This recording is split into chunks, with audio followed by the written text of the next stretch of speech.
James Hursthouse. Which company do you work for, James? IGMKK. What does IGMKK do?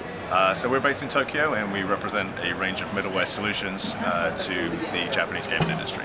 And do you speak Japanese? I do. And do you have Japanese staff? I do. What are some of the middleware pieces, and why did you go middleware? How did you get into middleware? Well, so the reason why we do middleware now, as opposed to going into it, is largely because Japanese industry has always been kind of known for its inbuilt tech, in-house stuff, which really hampers creativity. And I think even the Japanese market's starting to realize that they're better off using proven technology, which has a large user base, so that they can focus on the creativity that's required in games these days. Well, it's always been a key element of gaming, but so haven't there been a number of really big screw-ups in the Japanese middleware space? I mean, some companies that have gone there and not really succeeded? Yeah, I think maybe the reason is that they try either to be too big too quickly. So our model is that we have a variety of different partners, many of whom are already working with each other. So in the case of BigWorld, already pre-integrated with Fmod, already pre-integrated with Scaleform, and so we're a small nimble team. But when we go and talk to a single games company, they may be interested in 3 or 4 of the solutions that we're offering, rather than just putting all our eggs in one basket. So, and have you offered services like translation assistance with engineering assistance and training, stuff?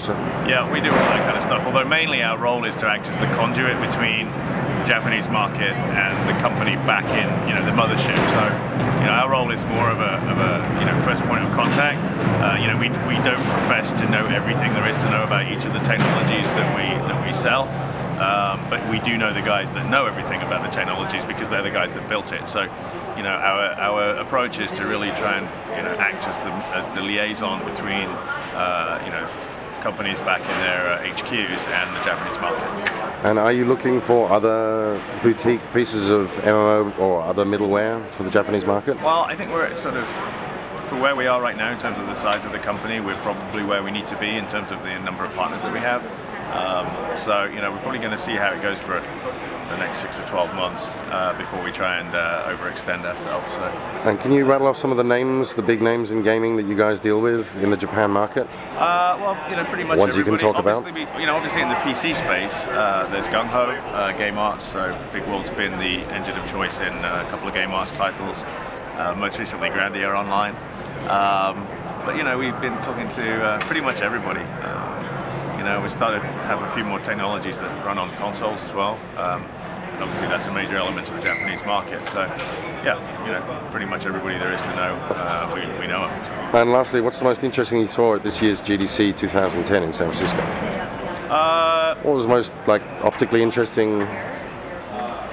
So for me, I think the most interesting thing's been just the amount of transfer away from what you might call hardcore programming over to things with graphical user interfaces. The whole idea that your sound designer or your graphic designer or your animation guy can achieve in 2010 what would have taken probably 3 or 4 programmers 2 weeks to do 2 years ago.